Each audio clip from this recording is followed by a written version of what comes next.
salute to the flag.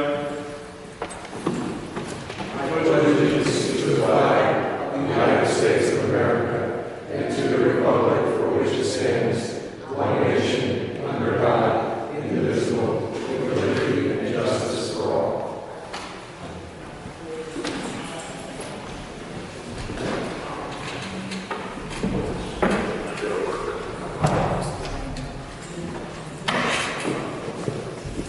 Pursuant to Section 5, Chapter 231, Public Laws 1975, this is to state for the record that adequate notice of this meeting has been provided to the public by posting and maintaining the annual notice of regular meetings on the bulletin board of the municipal building, by mailing the annual notice of regular meetings for 2019 to the News Record and Star Ledger in December 2018, and by filing said notice in the office of the Township Clerk.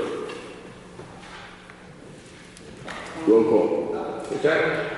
Here. Ms. Davis? Here. Mr. Lundberg? Here. Mr. McGee? Here. Mayor Luther? Here. Whereas Chapter 231, Public Laws 1975, commonly known as the Open Public Meeting Act, requires that all meetings of public bodies be open to the public, and whereas Section 7A provides that the governing body has the discretion to permit, prohibit, or regulate the active participation of the public at any meeting, and whereas it is the desire of the governing body to comply with the provisions of this Act, and at the same time to conduct its business in an orderly and expeditious manner. Now therefore be it resolved by the Township Committee of the Township of Mayfield that it is hereby prohibited except as set forth in the formal agenda, active participation in the deliberations of the governing body by the public and except as otherwise prescribed by law, does limit the public to observations of the actions and discussions of the governing body at all of its regular and special meetings. So moved. Ms. Adams? Yes. Mr. Davis? Yes. Mr. Lundberg? Yes. Mr. McGee? Yes. Mayor Luther? Yes. Thank you. Good evening. Good evening, everyone. Welcome to the November 18th, 2019 meeting of the Maplewood Township Committee. I'm going to run through the agenda real quick. We're going to start off with 3 proclamations, one on Homelessness Prevention and Awareness Month, another on Transgender Awareness and Day of Remembrance, and a third on Giving Tuesday. We'll have a presentation by the Swimming Pool Advisory Committee, and then we'll have a public comment. So the way it works with ordinances that are on final passage, you don't come up during the public comment, you come up during the consideration of the ordinance. So some of you who might be here for the dog and cats at the pet shops, you would come up not during the public comment, you come up during the ordinance, and I'll invite anyone who wants to come up for that. But if you're here for anything else that isn't an ordinance on final, then you would come up during the public comment. So then after the public comment, we have the ordinance on the sale of dogs and cats. And then we have a couple of ordinances, 3 ordinances actually, dealing with parking. And again, if you want to speak about that, you would come up during one of those hearings on the ordinance. So the first one is no stopping or standing on Parker Ave. Then we have parking restrictions on around Clinton Elementary School. And lastly, we have a parking ordinance on certain sections of Curtis Place. Again, if you want to speak about any of those, you come up when we deal with that ordinance. Our last ordinance on final passage is one that's allocating money for the capital fund for our participatory budget Wi-Fi pilot program. We'll be introducing a new ordinance, and that's to revise the title of Welfare Director to Social Service Coordinator. Then we have 6 discussion items. The first is pricing for group parties at the Maplewood Community Pool, plastic container ordinance, the 2020 schedule for talk to the Township Committee, bylaws of the Township Committee, Soma 2 towns for all ages, and greenhouse user fees. After that, we have our consent agenda, which has 7 items on it. Some of you might be here for the Girl Scout resolution about the Scout Law and Promise. And we, depending on what the time is, we might move that up so you can go home. You don't have to stay here all night. We'll be approving bills and claims. We'll be awarding a contract for marketing recyclables, doing some budget transfers, and we'll be authorizing the hiring of a public health nurse. We'll have our second public comment. We'll have, then we receive a report from the tax collector. We'll have administrative reports from elected officials, and then we will adjourn. At the conclusion of the meeting, we will go into what's called the political caucus to discuss next year's nominees for mayor and deputy mayor.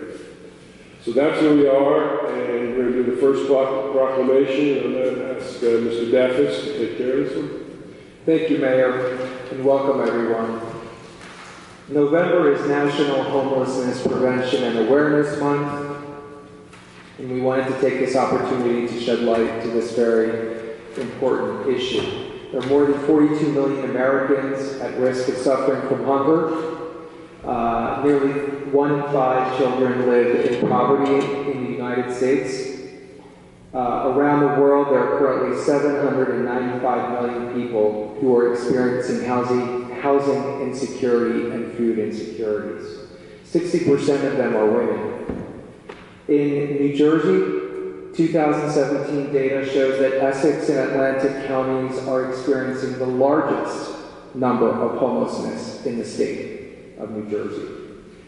Homelessness Prevention and Awareness Month is an opportunity to bring attention to this issue and to encourage everyone in the community to help those in need and to demand of us, local leaders, solutions toward affordable, transitional, and permanent housing that is also supportive, welcoming, safe, and inclusive. We thereby proclaim November 2019 as Homelessness Prevention and Awareness Month, and we affirm our commitment as local leaders toward housing solutions that will reduce and end homelessness. And we call all citizens of Maplewood to support their local pantries and clothing drives and community action groups or agencies which work in homelessness prevention. Thank you.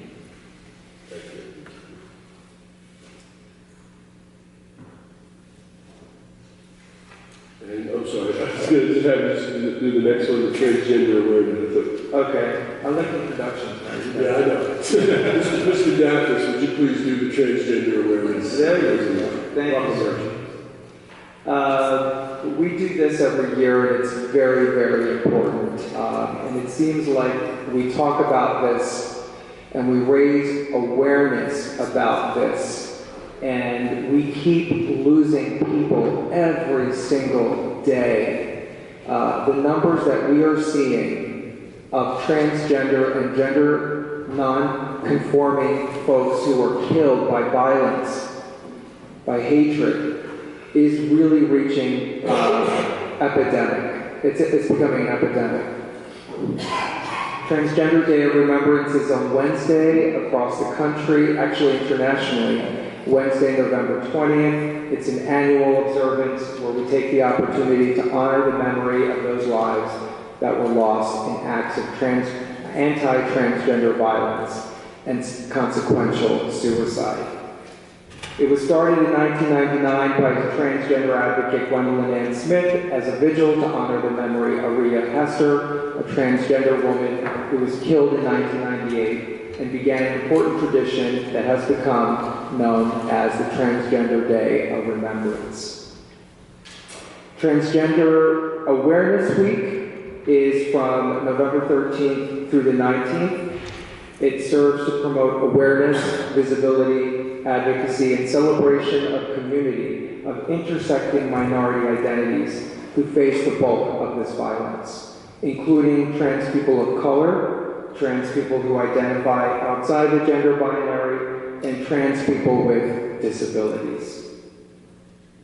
We hereby proclaim November 20th Transgender Day of Remembrance, and November 13th through November 19th, Transgender Day of Awareness in the Township of Maplewood.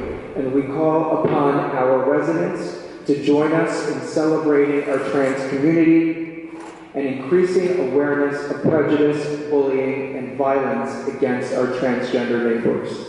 And before we move on from this proclamation, a tradition that I started last year when we do this proclamation is to actually read out loud the names of the people that we lost this year, because the point of the violence is to erase these people. And our point is to say their names out loud and truly honor them. Dana Martin, 31, Black transgender woman. Jazeline Ware, 34, Black transgender woman. Ashanti Carmen, 27, Black transgender woman. Claire Legato, 21, Black transgender woman. Malaysia Booker, 23, Black transgender woman.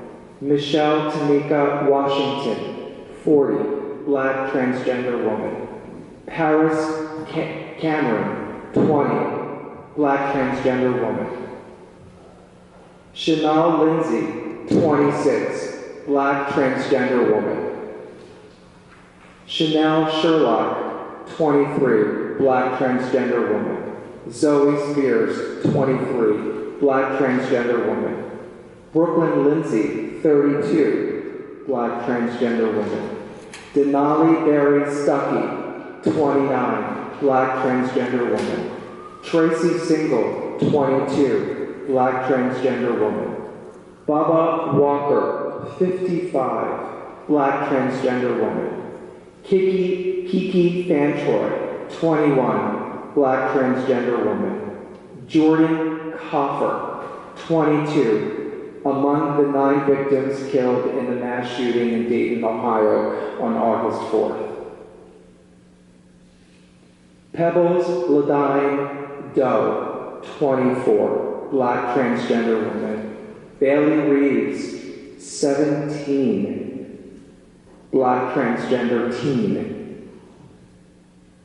B. Love Slater, 23. Jamaggio Jamar Berryman, 30, Black gender nonconforming person. Itali Barlow, 29, Black transgender woman.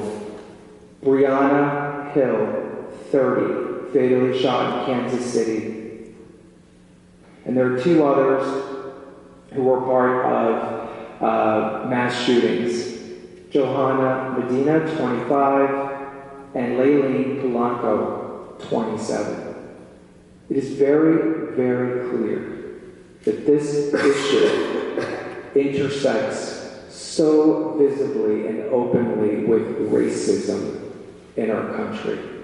And it is incumbent upon every single one of us here tonight and all of our neighbors and friends at home to speak out, to support, and to do everything we can to advocate for full equality for all LGBTQIA persons in our world. So thank you.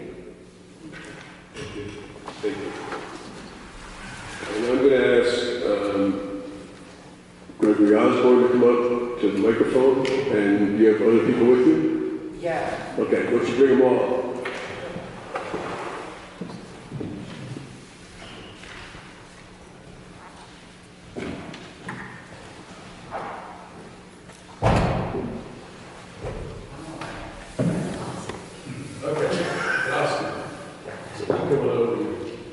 So we were asked to do a proclamation for Giving Tuesday, and we certainly want to do that and support what you're doing. So whereas Giving Tuesday was established as a national day of giving on the Tuesday following Thanksgiving, and whereas Giving Tuesday is a celebration of philanthropy and volunteerism where people give whatever they are able to give, and whereas it is fitting and proper on Giving Tuesday on every day to recognize the tremendous impact of philanthropy, volunteerism, and community service in Maplewood, and whereas Giving Tuesday is an opportunity to encourage citizens to serve others throughout this holiday season and during other times of the year, now therefore be it resolved, I, Mayor Victor DeLuca, of the Township of Maplewood, on behalf of the Maplewood Township Committee, do hereby proclaim December 3rd, 2019, as Giving Tuesday in the Township of Maplewood, New Jersey, and encourage all citizens to join together to give back to the community in any way that is personally meaningful. So congratulations, thank you for doing this. Yes, sir.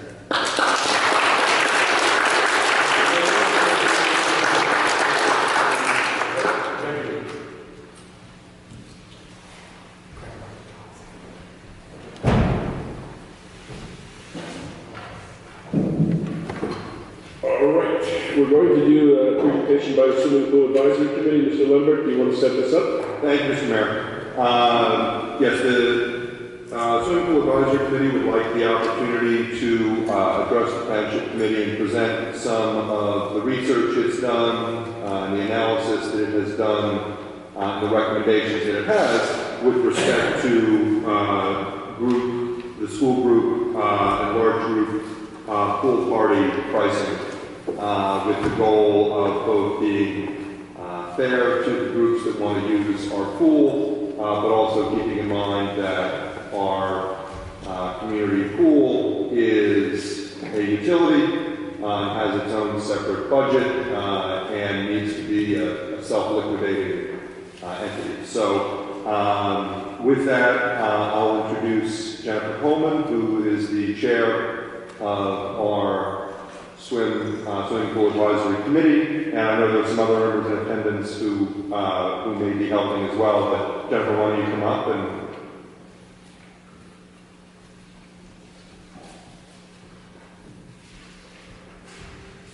you have the mic. Good evening. Nice to see you all again. I am in the papers. I think we recently circulated it to you guys. We have some new members on our committee, and we had a split committee in terms of how we want to support the group pricing issue. Again, let me just reiterate that our point here is to try to make the facility, the utility, self-liquidating. We're not out to gouge anybody. We're not out for profiting. We're simply out to make the pool self-sustaining and self-liquidating. So to that end, we presented, I believe, 2 recommendations. One, to go forward with the $10 per child pricing or per person pricing for group events over 100, which is what has been approved in the past and just never put into effect. But you guys had endorsed that back in 2017. And there was another proposal that would have it, have the pool still a little bit underwater, but closer to a break-even at $750 pricing for group events. So those were the 2 pricing, and again, they were split. I think it was a vote of 6 committee members who were in favor of the $10 pricing, and another group of 5 who were in favor of a more rolled-in price change. So if we started at $750 this year and then roll it up to $10 next year. And I will just say personally, I have 2 kids who went through the schools, and I don't know when this became a PTA issue. I always paid for my kids to go to pool parties. Yeah. So, you know, it's shocking to me that this has been an issue that I've had to come here twice to talk to you guys about it. It never seemed, there was never an intersection between the PAC and PTAs. It was something that parents paid for their kids to go, and, you know, I personally chaperoned as well. So that's our recommendation, that's our reasoning. Again, not out to price gouge, not out to keep kids from going to the pool. That's not our intention. Our intention is focusing on the facility and making sure that it's paying its way and not draining on. And one question. I know that at the last Pool Advisory Committee, the Township's Chief Financial Officer, Mr. Kaloje, was present, and there was a report on this year, on 2019. Can you just briefly sort of go over that? Because my understanding is that despite some increases in revenue in some areas, that we still came up a little short. But for, you know, and that the one-time contribution from Avalon Bay will help us, but otherwise, strictly on an operating basis, it was another year in the red. In the red, exactly, yeah. To me, it's a black and red issue. It's are we in the black or are we in the red? Unfortunately, we're still in the red. And we're still in the red to about, I believe it was about $7,000, which, quite frankly, if we had stuck to the original group pricing, we would have been that much closer. We would have been about $500 shy of actually being at that breaking even, that being in the black. We were so close, so close. And I've been on the committee for 9 years, and that is the closest that we have come. And I've been yelled at by Joe Manning to so that's all we're trying to do, and we got as close as we've ever come this year. But if we stuck to that, maybe we would have actually made it, if we stuck to that pricing. So. I have a couple questions. Would you say it's a fair statement that, I completely appreciate your analysis, by the way, and thank you for all your hard work on this issue. And yes, the pool remains in the red and it's not self-sustaining, and there's a lot of reasons for that. But would you accept as a fair statement that the money that comes in from these school parties, these school group parties alone, just that pot of money, is really not where we're looking to make the pool whole when we look at the bigger picture of the budget? Well, I think that we're looking at the bigger picture of the budget, and we're not identifying the school parties. We identified group events.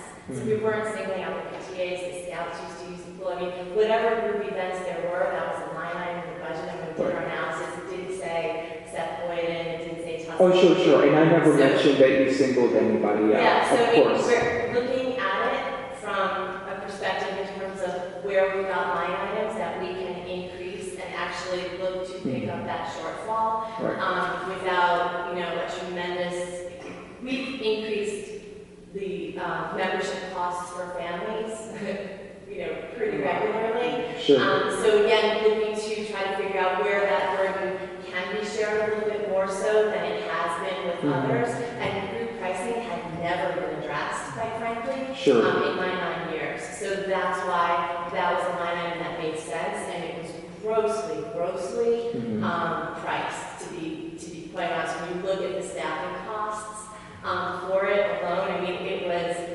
really undervalued and underpriced, and there was just a huge revenue miss, quite frankly, for the pool. Right. Is there current, and I have one last, thank you for your answer, appreciate it. And I have one last, this is actually a question. Are there any efforts done by the Pool Advisory Committee to work with local businesses and community groups and private donors toward fundraising for the pool? That's not actually what we're supposed to be doing as a Pool Advisory Committee. We're not a fundraising entity. Sure. We are about marketing the pool. We're about trying to increase the membership because that is the revenue that is derived from the pool. That's how the revenue is derived. So we work within those tools. Sure. We have a marketing committee, but that marketing committee is more so recommending ways to bring in different members. Sure. Quite frankly, we all got day jobs, and that's just not, that's not what our remit is. If you look, is trying to make sure that we can be as equitable and fair as possible. That's all. We're not trying to demonize anyone or shut anyone out.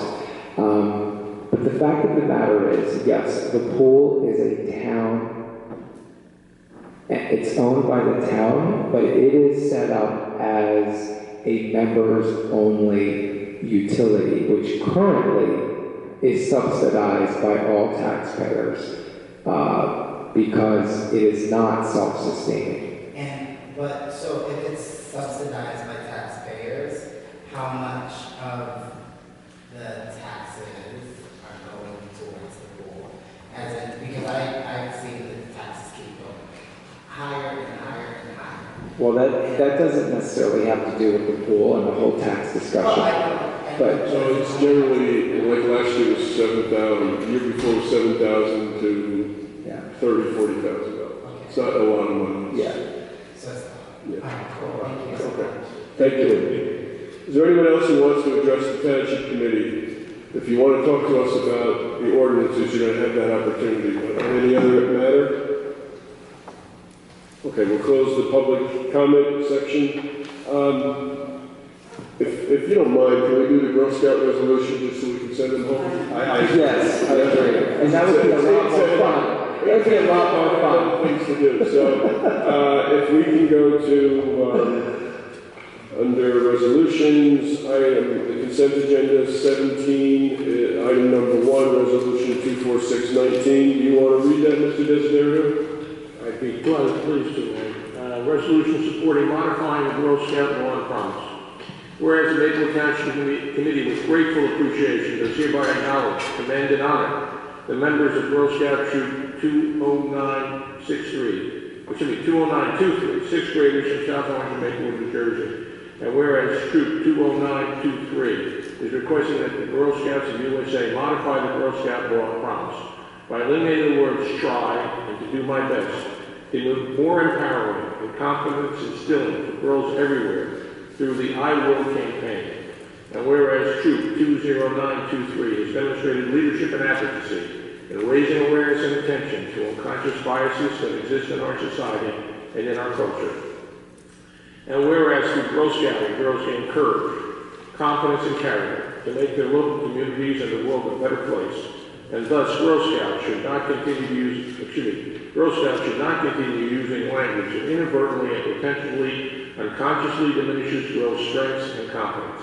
Now therefore be resolved by the Township Committee of the Township of Maplewood in the County of Essex and in the State of New Jersey, that the Township of Maplewood gratefully acknowledge the energetic advocacy and commitment that Troop 20923 has demonstrated on behalf of all girls, and commending Troop 20923 for outstanding activism, fully supports the I Will campaign to update the Girl Scout law and promise with Girl Scouts of the USA. Ms. Adams, you want to move that? Definitely. Thank you for all your work on this. Keep it up on a nationwide level. Get this going. I really support you. Let us know if there's anything more we need to do to help. And I would very much like to move this motion. Second. I will second it as well. Yes. Okay. Please call the roll. Ms. Adams? Yes. Mr. Davis? Yes. Mr. Lunder? I will vote yes. Mr. McGee? Yes. Mayor DeLuca? Yes, congratulations. Congratulations.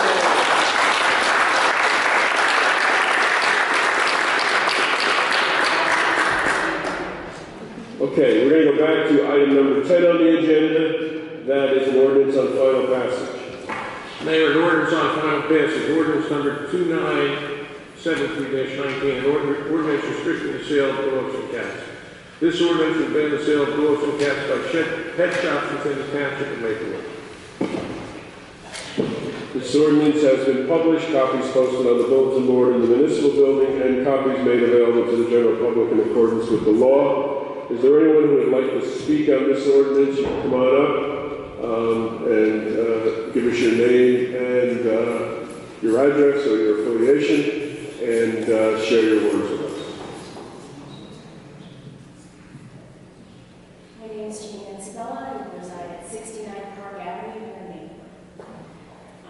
I was actually at a lot of meetings in South Orange where a similar bill has been passed, and I spoke there. I'm a pet care provider. I work in Maplewood in South Orange, so this is actually a bill that's very important to me. I began working for a dog and cat grooming shop here in Maplewood when I was 14, and at the same time I began working in rescues. I started doing a lot of work with the Jersey Animal Coalition.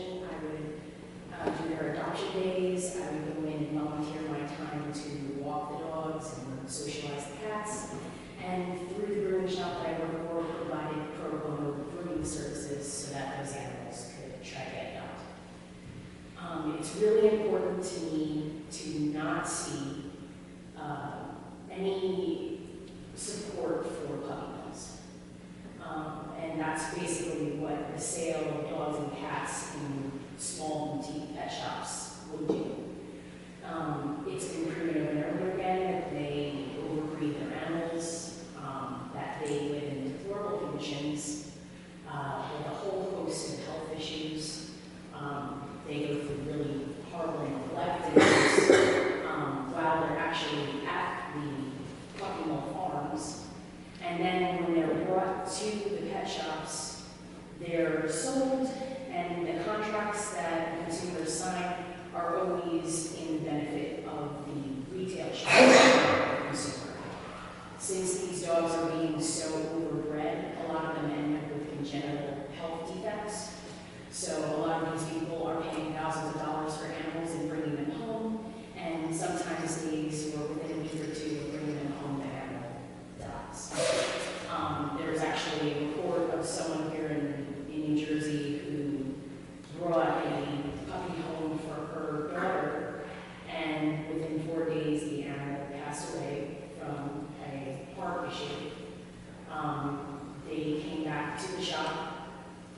asking what they could do because their children were completely devastated. So they gave her another dog, and within about a week and a half after that, that dog was dead as well. So these are the kind of practices that we don't want to see going on. And passing this bill, at least for right here in Maplewood and South Orange, would be a big step in that direction. We want people to be getting animals from shelters so that they don't end up euthanized. Millions of them get euthanized every year here in New Jersey as well. And if there's anything that I can do to see these animals not end up on a youth list, I'm willing to do it. So that's Thank you. Thank you. Thank you. Thank you. So I'm going to ask everyone to keep their comments to less than 3 minutes. And at the clock, go ahead. I'm Lauren Kaufman. I'm at 492 Summit Avenue. I'm here on behalf of Summit Animals. We're kind of a grassroots community group that has been present in South Orange for the similar issues that she spoke of. And just to keep it short, I fully reiterate everything that she said. She said very eloquently and specifically, and that is the main purpose, that is the purpose of this whole thing, is to support adopting dogs who do not have homes, and there's a million of those dogs out there. There's no need for the over abusive conditions that often are used against our dogs. So thank you for considering this. Thank you. Thank you. Anyone else want to speak on this ordinance? Hi, I'm on Football Terrace. I'm also affiliated with some animals like Laura, and I'm to support the ordinance. I volunteer at the Jersey Animal Coalition, and there are plenty of cats and dogs who need homes, and they're in foster care, they're in shelters, and it's much better to adopt a pet that is homeless than to buy one from the store. So I fully support the ordinance. Thank you. Thank you. Anyone else want to speak on I'm Harry Cohen, Family, New Jersey. On behalf of myself, Mr. Goldberg, who's spoken to you before, and the Humane Society of the United States, I just want to thank you for being so open-minded about this, for being willing to do your due diligence, and for embracing this. Thank you so much. I appreciate it. Look forward to it. Thank you. Thank you for coming to two of our Talk to the Township committees and tracking us down and waiting for us to get there. Thank you. Anyone else want to speak on this? If not, we'll close the public hearing, and Mr. McGee, can we get a motion? Yes, Mr. Mayor. I move this ordinance be adopted as a whole, and the clerk be directed to publish the same as a passed ordinance in the Maplewood South Orange News Record according to law. Second. Any discussion? Please call the roll. Ms. Adams? Yes. Mr. Dacus? Yes. Mr. Lundberg? Yes. Mr. McGee? Yes. Mayor DeLuca? Yes. Thank you. Congratulations. Thank you. Okay, we have another ordinance. Item number 11, Mayor, ordinance on final passage, ordinance number 2974-19. An ordinance to amend chapter 257 of the Code of the Township of Maplewood entitled Vehicles and Traffic. This ordinance will implement no stopping or standing on Parker Avenue in or near the area of Prospect Street. This ordinance has been published, copies posted on the bulletin board in the municipal building, and copies made available to the general public in accordance with the law. Is there anyone who wants to speak on this ordinance, which will prohibit no parking, no stopping or standing on Parker Avenue at the corner of Prospect? See, no one will close the public hearing. Can we get a motion to that? I move this ordinance be adopted as a whole, the clerk be directed to publish the same as a passed ordinance in the Maplewood South Orange News Record according to law. Second. Any discussion? Please call the roll. Ms. Adams? Yes. Mr. Dacus? Yes. Mr. Lundberg? Yes. Mr. McGee? Yes. Mayor DeLuca? Yes. Another ordinance on final? Item number 12, Mayor, ordinance on final passage, ordinance number 2975-19. An ordinance to amend chapter 257 of the Code of the Township of Maplewood entitled Vehicles and Traffic. This ordinance will change certain parking restrictions around the area of Clinton Elementary School and on several streets. This ordinance has been published, copies posted on the bulletin board in the municipal building, and copies made available to the general public in accordance with the law. Is there anyone who would like to speak on this ordinance dealing with parking around Clinton School?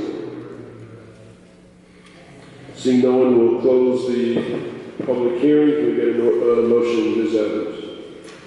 I move this ordinance be adopted as a whole and the clerk be directed to publish the same as a passed ordinance in the Maplewood South Orange News Record according to law. Second. Any discussion? Please call the roll. Ms. Adams? Yes. Mr. Stafford? Yes. Mr. Lundberg? Yes. Mr. McGee? Yes. Mayor Gurley? Yes. Another ordinance on file. Yes, Mayor. Item number 13. Ordinance on final passage. Ordinance number 2976-19. An ordinance to amend Chapter 257 of the Code of the Township of Maplewood entitled Vehicles and Traffic. This ordinance will prohibit parking on certain sections of Curtis Place. This ordinance has been published, copies posted on the bulletin board of the municipal building, and copies made available to the general public in accordance with the law. Is there anyone who would like to speak on this ordinance dealing with parking on Curtis Place? Seeing no one, we'll get a motion, Ms. Adams. I move this ordinance be adopted as a whole and the clerk be directed to publish the same as a passed ordinance in the Maplewood South Orange News Record according to law. Second. Any discussion? Mr. Mayor, I believe this is the one where we had some folks come talk to us and we said we might take a further look, not to change this, but to maybe supplement this Yeah. in the new year. Is that correct? We talked about engineering and public works this morning. Okay. Yes. Yeah, so we'll be addressing the commuter parking portion of it, but it's still, even without the commuter parking, there's not enough room for it to be. Oh yeah, but it doesn't change how I'm going to vote on this. I was just curious if Yeah, it's something we that- can take a look. Hopefully next month. Great, thank you. Please call the roll. Ms. Adams? Yes. Mr. Stafford? Yes. Mr. Lundberg? Yes. Mr. McGee? Yes. Mayor Gurley? Yes. We have our last ordinance on file. Item number 14, Mayor, ordinance on final passage, ordinance number 2977-19. An ordinance appropriating the aggregate amount of $75,000 from the surplus account in the general capital fund of the Township of Maplewood for the participatory budgeting Wi-Fi pilot program in and by the Township of Maplewood in the County of Essex, State of New Jersey. This ordinance will fully fund without the need to borrow for the participatory budgeting project of the Wi-Fi pilot program utilizing the general capital fund balance. This ordinance has been published, copies posted on the bulletin board of the municipal building, and copies made available to the general public in accordance with the law. Is there anyone who would like to speak on this ordinance dealing with the Wi-Fi pilot project? See no one, will close the public hearing. Mr. Davis, can we get a motion? Yes, Mayor, I move this ordinance be adopted as a whole and the clerk be directed to publish the same as a passed ordinance in the Maplewood South Orange News Record according to law. Second. Any discussion? Please call the roll. Ms. Adams? Yes. Mr. Davis? Yes. Mr. Lundberg? Yes. Mr. McGee? Yes. Mayor Gurley? Yes. And lastly, we have the introduction of a new ordinance. Item number 15, Mayor, introduction of a new ordinance, ordinance number 2978-19. An ordinance redefine the title of welfare director within the Township of Maplewood. This ordinance will revise the title welfare director to social services coordinator within the Township of Maplewood. Mayor, I move the passage of this ordinance on first reading, its publication according to law in the Maplewood South Orange News Record, and a hearing to be held on December 3rd, 2019. Second. Any discussion? Please call the roll. Ms. Adams? Yes. Mr. Davis? Yes. Mr. Lundberg? Yes. Mr. McGee? Yes. Mayor Gurley? Yes, thank you. We're now on item number 16, discussion items. Number 1, pricing for group parties at the community pool. Mr. Lindbergh, you're our liaison. Would you like to start this off with some opening remarks? Sure. Thank you, Mr. Mayor. I think that this is something that now we've discussed for at least the third or fourth time in the last 2 years, so I'll try to not repeat what I've said in the past, but just to reemphasize that as a utility, the pool is expected to break even, and that over the years it's been sort of unfair to our residents that they've had to pay for something that they don't necessarily have access to if they're not members, but it has not been for lack of trying. At least for the last several years that I've observed, the Pool Advisory Committee has made some really difficult decisions, had some in-depth debates, done a lot of analysis on this, worked with our township administrator, worked with our CFO, worked with our recreation director, Whether we end up going with $750 for 2020, going up to 9 or 10 in 2020, whether we go to directly to 9 or directly to 10, I think the goal really needs to be to get this just to break even, so that we're not making a profit. The pool is not making a profit on the school groups, but is also not taking a loss. And we've had, there's a number of different analysis that have been provided from different members of the pool advisory committee. I know Deputy Mayor McGee has put together some of his own numbers. I think if we're going to go with a per child cost, I would think, we want to go with at least $8 for this coming year, with a plan to raise that in future years. I think if we go with a flat fee, we would still want to do it in a way that would allow break even, but if the schools would prefer a flat cost based on the number of students they usually bring, and we could also potentially tweak that so that the schools with a higher percentage of reduced lunch pay a lesser amount. I would be okay with that. I mean, I just, as the liaison to the pool advisory committee, the pool advisory committee is really looking to be fair, but also to be responsible. And that's what we're trying to do here. We're not trying, certainly to exclude anyone. We're not trying to make the PTA job harder, but we are trying to be fair to all the residents of the community and not make them have to pay for a pool that many of them either choose not to use or are unable to use due to financial concerns by taking a loss on some of these events. Okay, thank you. Anyone else want to make comments or proposals? I'm still number crunching. I will say that the work that Ms. Coleman and the committee is excellent.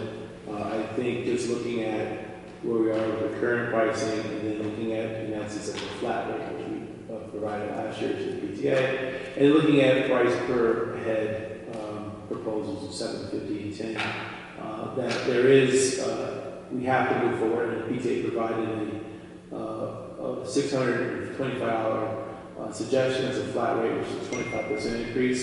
I think that's too low. I do think we need to find something above that and closer to what the pool committee has, advisory committee has suggested. But I think one thing we need to discuss if we're going to do a flat versus a price per head, because I think logistically and operationally, if we do a flat rate, then the PTAs or the group will know exactly what their cost is from what they incur, and then they can figure it out for themselves. So those who are deserving, they can subsidize theirs, and those who are not, they can charge that person. So I would personally say, let's look at trying to do something flat versus price per head, and find that price point be $8, whatever. In my analysis, one suggestion where I had put a scale rate in, so once you get, say, 200, the price goes up. So we did a flat rate of $750 theoretically, up to 200, then went up, scaled up to 1,000. That averaged out, with a couple of decimal points to $8 per head for a couple of schools, and others it was a little bit lower. But this is a suggestion, and I open up to the floor of my colleagues. So we have a couple of numbers kicking around. We have 10, 8, 750. Yeah, there's a lot of numbers kicking around. Right. Yeah. I guess we should, it doesn't sound like there's anyone who disagrees that we should do something. Right? We're not going to stick with $500 like we did last year. No, and I think, going with $10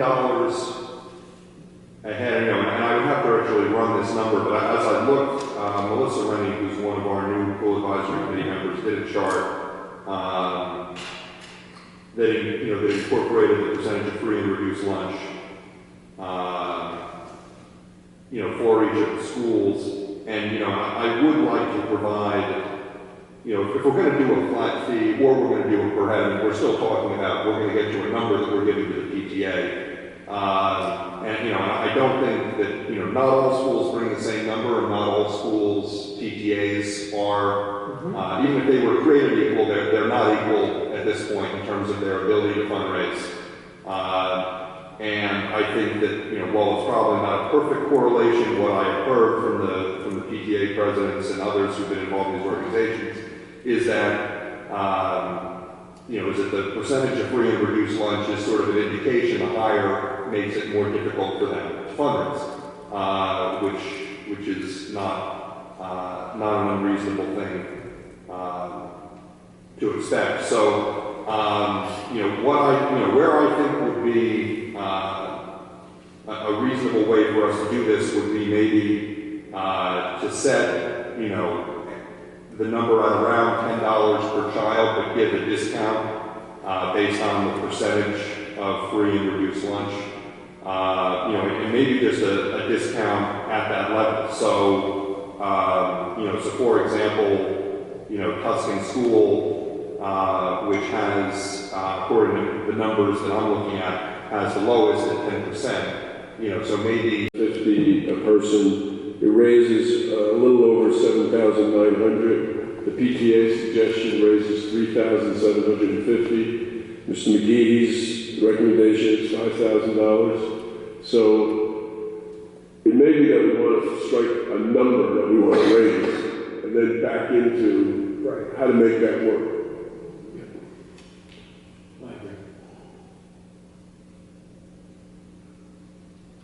And probably 8 is too much, and 375 is too little. Right. And so the 5,000 is sort of a little bit in the middle of that. Yeah, I'm trying, again, I think that, it's important to get closer to the point of breaking even and find a way to get there. Recognizing that because we're going through this logistics, this process earlier, that the awareness is there, we want to work on that. And I think that, finding, and it could be a step approach too, like, as Ms. Coleman articulated, maybe do something that's closer to the 750 this year, then we can scale up next year.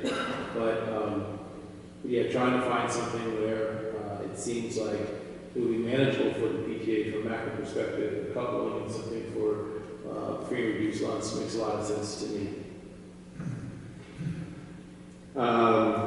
Do we have a sense from the PTAs of, and then this is an open question, but whether if we set this at the December 3rd meeting versus coming to a final decision tonight, is that going to throw things off? It shouldn't, yeah. I don't think it will, but I think we ought to kind of come close to landing on something. No, I agree. And what I'm thinking is if we do a flat price, but but I think the flat price has to take into account the number of kids. I don't think it's fair to charge, putting aside free and reduced lunch. I don't think it's fair to charge Seth Boyd, which has, last year had 93, the same as Clinton that has 120 or Jefferson that has 181, and that becomes, even more of an issue when you consider that, and I have a daughter of Jefferson. I know that PTA does gangbusters on fundraising, and they work very hard, and I don't mean to diminish that, but I think that the opportunities for Seth Boyden to fundraise probably, their ceiling is probably not as high as Jefferson's because they have half the students, and they have a much higher percentage of free and reduced lunch. So that goes to a per student fee. Right, which is why I think it's sort of tough and will be sort of artificial to do anything that's fair, but also doesn't get away from a head count. So what I would like to do is work with some of my colleagues here, work with the numbers we're given, and come up with something that will get us to break even, or at least much closer to break even, or a plan to break even, to get to break even over the next few summers that takes into account the number of students at each school and also takes into account the free and reduced lunch. And I think we can get there, and I think that number is probably going to end up, as the mayor stated, higher than 3,000 and change and lower than 8,000 and change. And, but I think that given, we've been hearing a lot of things, we've heard from a lot of different constituencies, and I think for us to come up here, I had a law professor who recommended that you never do arithmetic in public. And I think this is sort of what we're in danger of coming up with something here as we try to crunch numbers. So I would propose that some of us work together and come up with a proposal for the December 3rd meeting that we can feel more confident in, but it would be, are people comfortable with that sort of basis, that we base it on the number of students they generally bring, and also incorporate a discount for the percentage of free and reduced lunch above a certain percentage? Is that a workable framework? It is for me. I think that's very thoughtful. Yeah, I guess I would just do a little twist. I was looking at, we got about 1,100 kids. Let's just say 1,000 kids of babies here. And you're right, the Seth Boyden's got under 100, and the middle school 6th grade's got nearly 300. Right. One way of doing this is to say, okay, we want to raise from these groups in 2020 $5,000. And we go back to the schools and we say, okay, we expect 1,000 people, we need to raise $5,000. That averages out to $5 a person. Each individual PTA can decide how they want to raise that money, whether they want to just charge everybody $5 across the board, whether they want to factor in the free and reduced lunch, and we just throw it back to them. We just give them a bottom line of what they have to pay us. That's where I was way back in the other discussion. Just let it, because that's where it always was back in the old days. Just, whether they had kids, where they treated some kids based on their ability to pay, or they paid, it just came from wherever they decided. But would we be expecting, for example, Seth Boyden to come up with the same amount per head as Jefferson or as Maplewood Middle School? They would have to pay, so with 100, they'd pay $500, and Jefferson would pay almost $1,000. Okay, but that wouldn't be us taking into account any variation in price based on free and reduced lunch. We'd be putting it back on the PTA to either, and the issue that I see there is you're either putting the PTAs in a position to go out to parents that are less likely, or at least a higher percentage of parents who may not be able to afford it, versus, and those PTAs are already the least well-funded. I agree with that. So take Boyden, for example, Boyden has to pay, now, they have the smallest number of students, but, if they have the same per head cost as the other schools, then the PTA is in a position where it has to either come up with money that it has a harder time raising, or go out to parents that, just looking at the percentage of free and reduced lunch, are more likely to have a harder time paying. So they can charge those folks $3 and charge the folks who are $6. Right, but so what we're saying is that the parents who aren't, or the kids who aren't on free and reduced lunch, their parents, the parents of a Seth Boyden child who's not on free and reduced lunch, have to pay more than the parents of a Jefferson student who's not on free and reduced lunch. That could happen. That would be up to the PTA to do that. Can we put some sort of requirement that our students be left out? I like the other approach better than that. I see a problem with this. Okay, how about I work up both? I understand the point. I don't, as we sit here, I'm not sure I agree with it, but why don't I work up both approaches? I can distribute it to this group in advance, and then we can come on December 3rd and discuss and take a vote. That's fine. So what about, I know it was said that it seems the only groups we have right now are school groups, but suppose another youth group, scout group, wanted to use it. What is the basis we're going to charge them? And should it be the same basis that we're using to figure out the pool? Meaning cost per head. I mean, would we be asking that group to sort of, I don't know that that group would be able to give us a percentage of free and reduced lunch. No, it couldn't. But, we could give that group the same price per head. All right. It has to be consistent, because if a group calls, I think, and we can, I guess, justify giving the school a cheaper price because they're a public school. Right, well, and the cheaper price that I would say is if we come up with a price per head, whatever that may be, it's probably going to be above $5, it's probably going to be below 10, at least initially.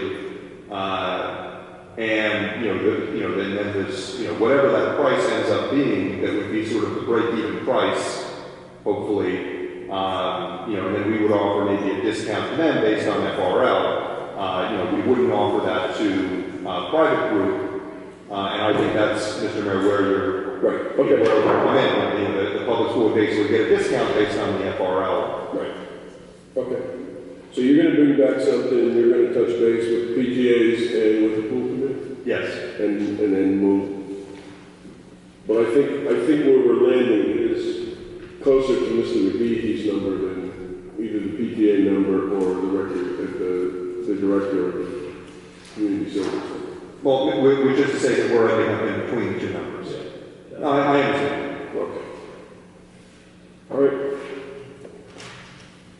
Let's move on to our next discussion item, which is the plastics. Ms. Adams? So we, Mr. McGee and I have met with the chairs of the Green Team and the Environmental Advisory Committee. I wanted to bring back the ordinance that I circulated that has been updated from the old ordinance. We took the original ordinance that was passed here in 91, I think, and redefined certain things that were either outdated or ill-defined or whatever. We basically, the upshot is that we would have polystyrene ban, which is commonly known as styrofoam. So no retail, takeout food establishment in Maplewood should sell or convey food directly to consumers if the food is placed, wrapped, or packaged in polystyrene or polyvinyl chloride packaging, nor if packaged in fluorinated packaging material at the conclusion of the sales transaction, which takes place on the premises. So basically, takeout containers, the fluorinated packaging is if you think about the what looks like paper or cardboard things, you take the cups out, like you get 4 cups of coffee and it's in that. That's what the that's fluorinated materials, which is really bad for not only during production, but elimination of that waste. And not recyclable, but it looks like it should be, but it's not. The other part of the ordinance, so eliminating those,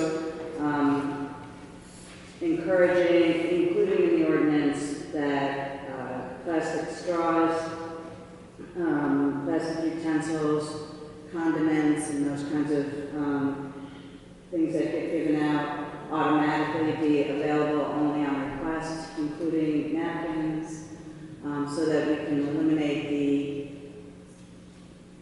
the common practice of just giving things out automatically without even knowing whether or not it's wine. So that would greatly reduce the waste that comes from that. And am I missing anything, Mr. McGee, on this part? No, I think you're right on. This is a way for us. We're focusing on the retail to consumer component of the life cycle, Right. and by taking out the fact that we addressed single-use plastic bags, we're now looking at other items that fall aligned in this family of plastics that are hazardous to our environment. And by reducing them in terms of the leveraging of them by retail establishments, then we reduce that volume and recycling. And then we will go from there, we'll go back to change. this is going to really help reduce the carbon footprint and our ability to reduce increments of waste into our society. It'll also bring down our penalty fees by our end users for our recycling, by having things in there that are not recyclable. That, you know, is one of the main goals with the that we passed. The other aspect of this is the education component, much like we did with the plastic checkout bags. Green Team and environmental volunteers are speaking with the boards of both special improvement districts, and we'll work out a plan to go door to door and talk to, not only that, but bring lists of alternative packaging or take-out packaging, whatever you want to call it, that our retailers can use in lieu of these things that they probably already have. Yeah, this is, as Exam is saying, this is a partnership. The township was used as a partnership. So we're not going after or attacking retail establishments. We're going to work with them to find alternatives that make sense for them from an economic perspective, but also make sense for our environment. And so that's why we're proactively going out to talk to business owners and people that this might align with in terms of the plastic they use, and let them understand that this is a partnership for the greater good of our community. And this does not include products that are sold in such containers that are from the corporation that makes them, because we can't address that. So if somebody's selling a product in a plastic number that's not permitted otherwise for takeout, then that's permitted. Although, you know, we'd ask consumers to not buy it. But, so this will be rolled out. We talked about having a 6-month, passing this ordinance and having it take effect in like 6 months or so maybe June 1st or something, so that the Green Team and Environmental Advisory, along with volunteers and students we've talked about getting the students at the high school climate change activists, they're involved in helping to spread the word and go visit all these businesses. So to be able to give time for the businesses to also find alternative packaging for their takeout and to you know, get used to this and make their adjustments, we would give them 6 months from passage. Again, it's the partnership that Ms. Adams is mentioning, so we can work with them, not just in terms of finding alternate solutions, but also timeline, because we know that some businesses purchase, you know, raw materials, you know, months in advance, so we're trying to help them with that. And also we learned from our banning single-use plastic bags that the education component is equally as critical as the reinforcement and the awareness of residents in our community. I have some questions, as I always do. If we're ready for questions. Are we ready for questions? Okay, great. So this is limited to only takeout, correct? Yes. Okay. And polystyrene, an example of that is styrofoam. What most people know is styrofoam. What is an example? Oh, you said that fluorinated packaging material, an example of that is your typical coffee tray, your takeout coffee tray. What are other examples of fluorinated packaging material?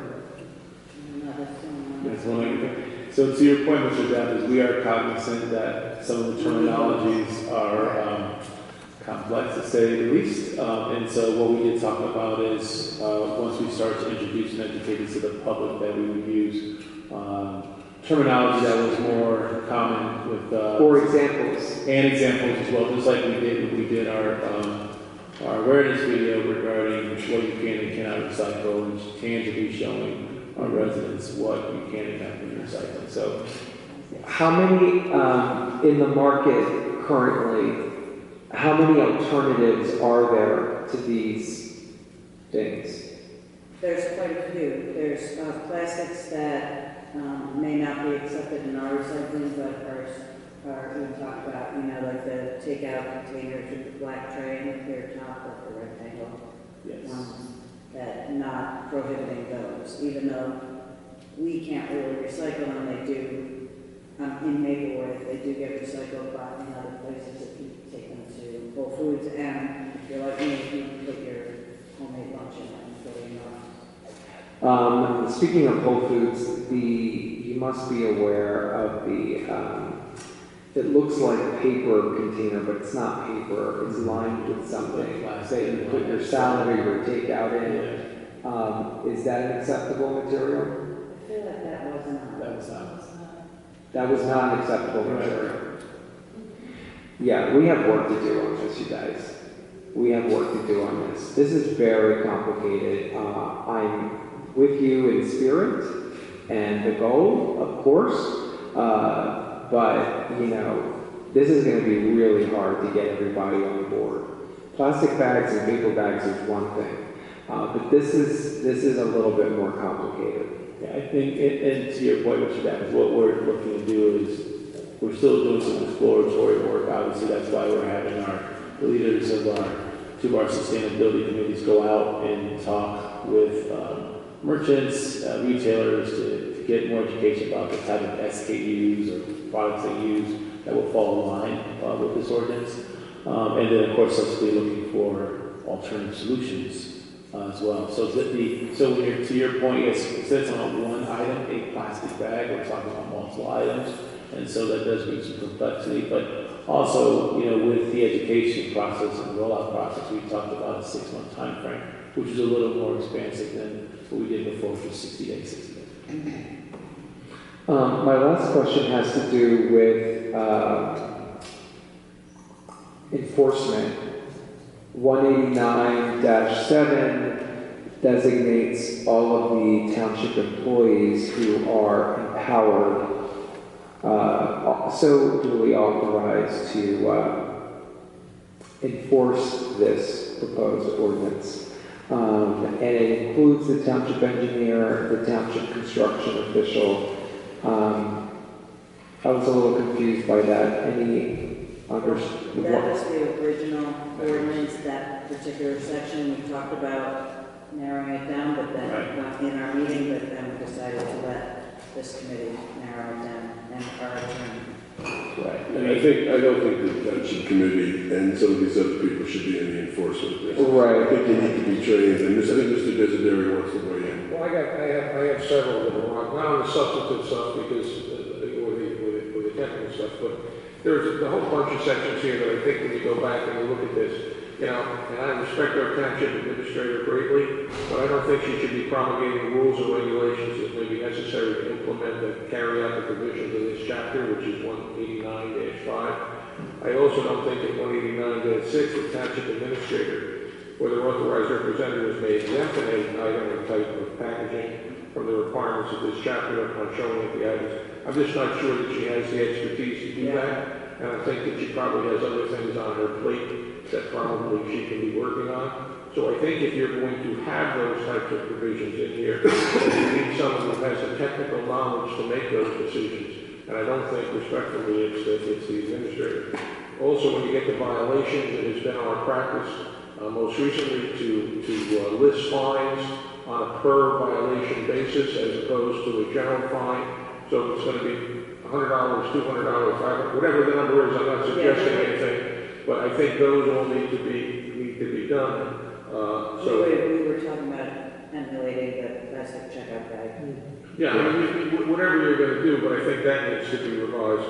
But I think that 189.5, 189.6, 189.7, which is what Mr. Davis was, I don't think it's reasonable to expect that the township engineer or the health department, that I understand, or the fire chief is going to enforce this, or the governing body. So, I mean, I think that just needs to be dealt with, and I think and there may need to be some training of the enforcement people to understand what are the products that are improper. And I don't know who that is, but there may be some courses that they can take to educate themselves on that. Kitchen utensils, that kind of thing. So I think some of it is a little more simple than we think. I agree with you on those two items that you mentioned, and maybe we can phase this in. We can focus on those two things first. But the other packaging material and examples of proper, non-harmful packaging material, I think that part is definitely not baked yet. Yeah. I think it's at least half-baked, if that's a compliment or not.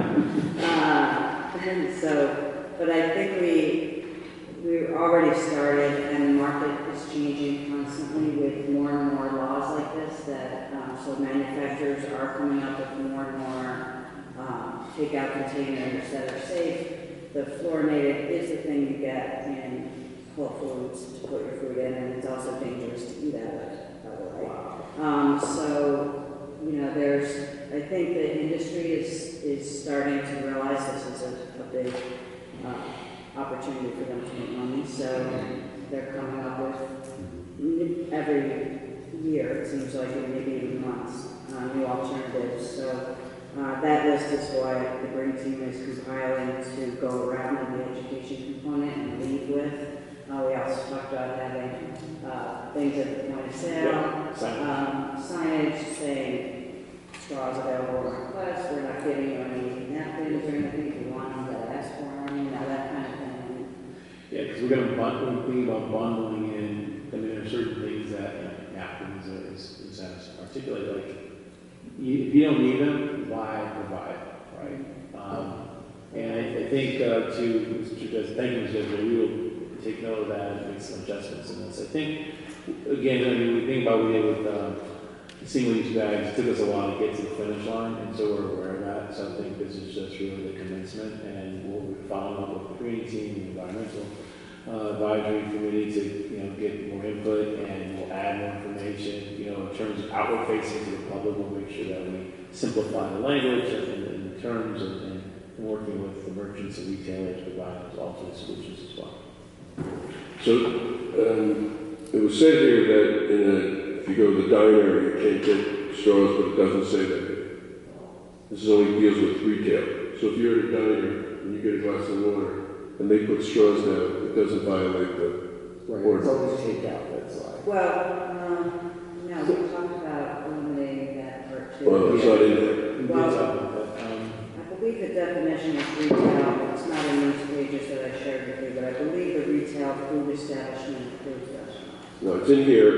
The definition has a retail takeout food establishment, and then about 3 lines down it does define retail food establishment. So it defines both, but under unlawful acts it says no retail takeout food establishment. In A, no retail takeout food, and B, no retail. So it doesn't say a retail food establishment. Okay. Yeah. We'll take out the takeout. That was actually environmental advisory, added takeout food in there instead of added takeout to retail food establishment. And I think we'll just go back to what it was because I don't think So the other thing that I've seen in some of these laws is either at the request, upon the request by the customer, or at a self-service station. So somebody, like at some Dunkin' Donuts, you don't get straws and napkins. They have a little counter where if you want stuff, sugar, straws, and all that.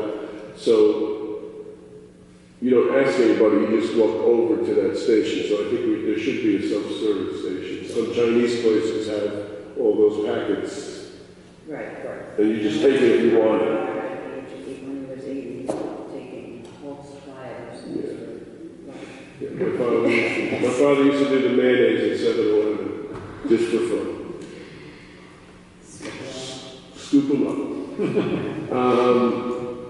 And then I think, going back to what Mr. Desdera said about the fines, in the paper bag, if we're going to mimic that, we do have a warning first. The first is a warning, and then fines start after that.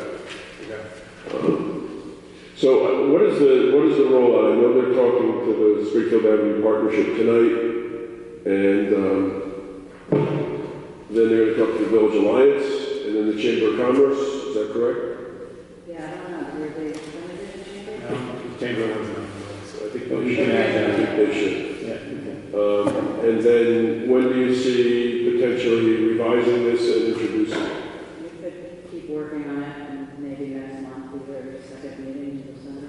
Well, it has to be either this or No, I just January. think for discussion. Oh, Yeah, that would be And then we good. could start in January. Yes.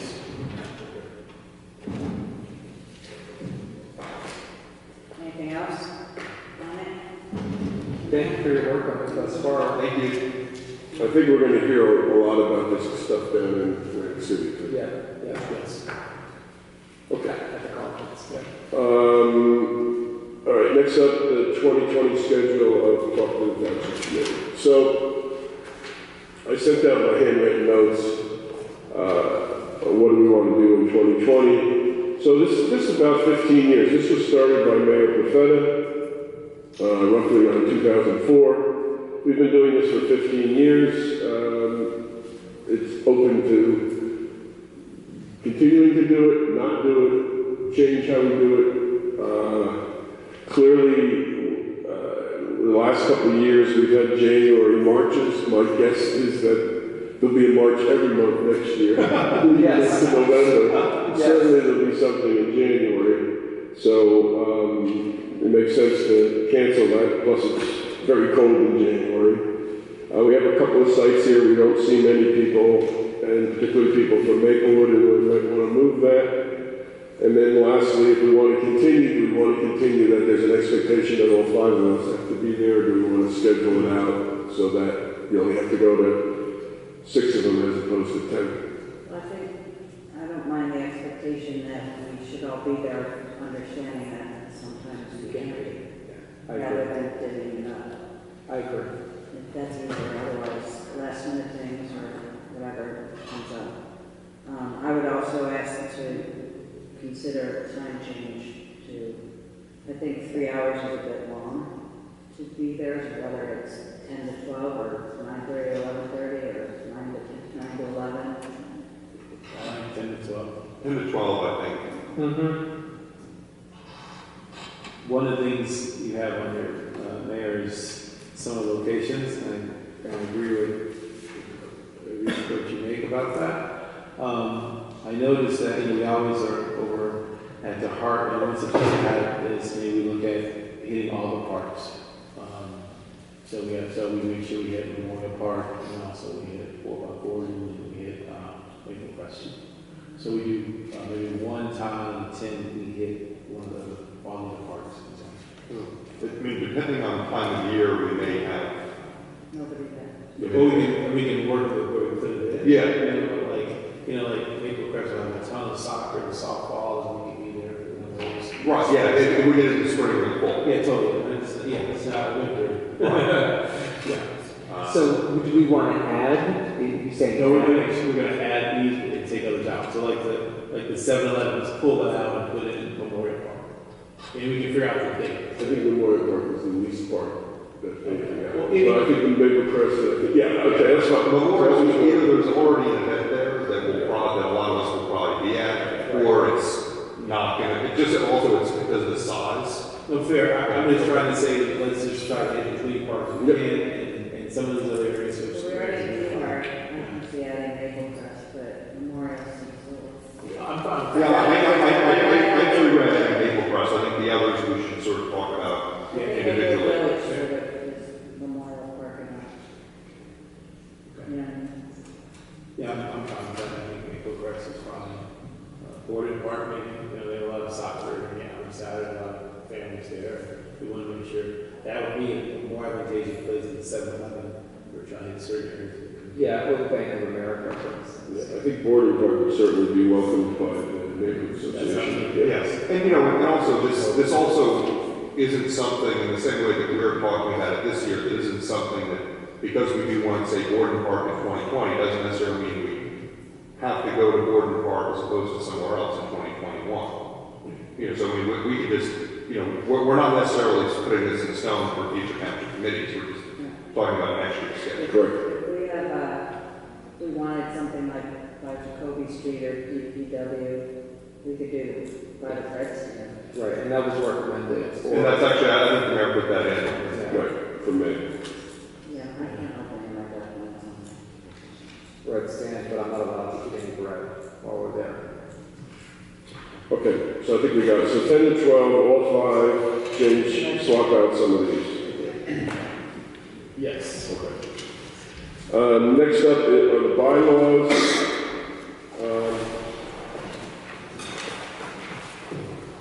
So this is something we pass every year, and we kind of do it automatically. We made a lot of changes in our reorganization. We ought to line up our committees. So just as one correction on page what, just there you have this, right? I do, sir. Okay, because this deputy vice mayor there's no such thing as a deputy vice mayor. This is deputy mayor. While I have it, I do not claim pride of authorship. Yeah, well, okay. And then if you go to page 2, we have Human Services Committee. My recommendation is we match it up to the Department of Community Services and just call it Community Services Committee. And just say exercise supervision over the Department of Community Services, and that includes all the divisions. Sure, yes. The Finance Committee, and then we already changed the Committee on Entrepreneurship and Economic Development. I would suggest taking out enforcement code, because we do a lot more than code enforcement. We talk about new codes like the ADUs and some of the other stuff. And that we exercise supervision of the Department of Community Development's Code Enforcement Division and Construction Division, which is what we do. Yeah. Maybe we can just call it Code Division and Construction Division. Right? Well, as opposed to, what do you mean? Code and buildings. Where it says Code Enforcement, just call it Code, like I said. Yeah, Code Committee. And then on the, we have 5 minutes per person speaking. We generally use 3 minutes per person. I think 3 is plenty. 3 is substantial. We can always amend that, but I think when you get a lot of people here, it's useful to have 3. Well, and also when community groups ask to give a presentation, Oh, yes, so let's put that separately on the agenda, so. Right. I have another suggestion on this. Mostly it's about the term of the chair of the Township Committee and the vice chair. We have a form of government here that's called Committee Form of Government. It's a Township Committee Form of Government, where the chair and the vice chair are chosen by 5 members up here. Or really 3. So I'm proposing that we put a term limit in each one so that we don't, what's happened in the past, no judgment or of anybody's service, but a committee form of government, everyone up on the Township Committee is equal in power. And the chair of the committee is chosen every year. And the vice chair of the committee is chosen every year. And they serve as mayor and deputy mayor. And what we've had for the last decade plus is more of a strong mayor form of government rather than a committee form of government. When I first moved here 30 years ago, Mayor Grassmere was mayor, and I think by the time he ended his service as mayor, he had served for 23 years or something as mayor. That is in conflict with the committee form of government. So if we want a strong mayor form of government, we should be a mayor and council, so it's a democracy, because that's where the residents and citizens vote on mayor, not where 3 people choose the mayor, year after year after year.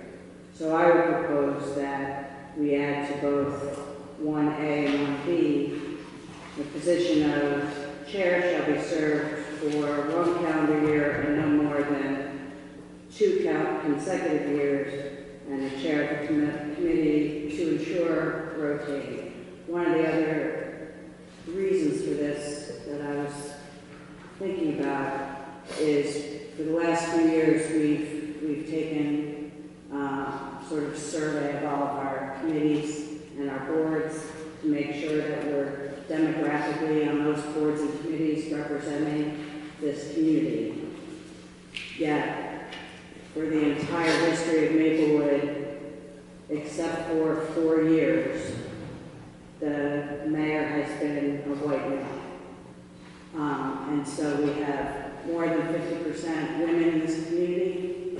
We've had 8 women serve on the township committee.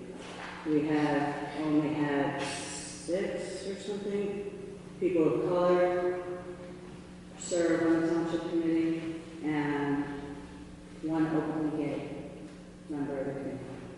That's it. Yes, you did know.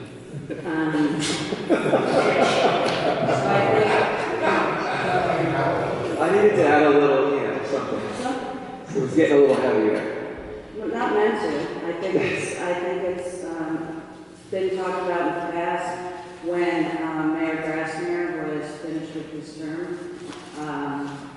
There was an agreement among the Democrats when they took over the township committee, agreed amongst themselves to serve no more than 3 years as mayor. That held for Alan Davenport and Jerry Ryan, I believe. Am I missing anyone? And then Becky served for 2 or 3 your first term. 3. It was Ellen served for 4, Jerry served for 3, I served for 3, Fred served for 4. And then it kind of fell away. So I think it would behoove democracy of Maplewood and getting representation from women, people of color, all the people who live in Maplewood, unless the residents are voting on mayor. And it would clarify our form of government to the community that all of us have the same power on this committee. That's why it's a committee form of government. I think it's more transparent, and it would help in the cooperative and working together atmosphere on the township committee. So your proposal is what?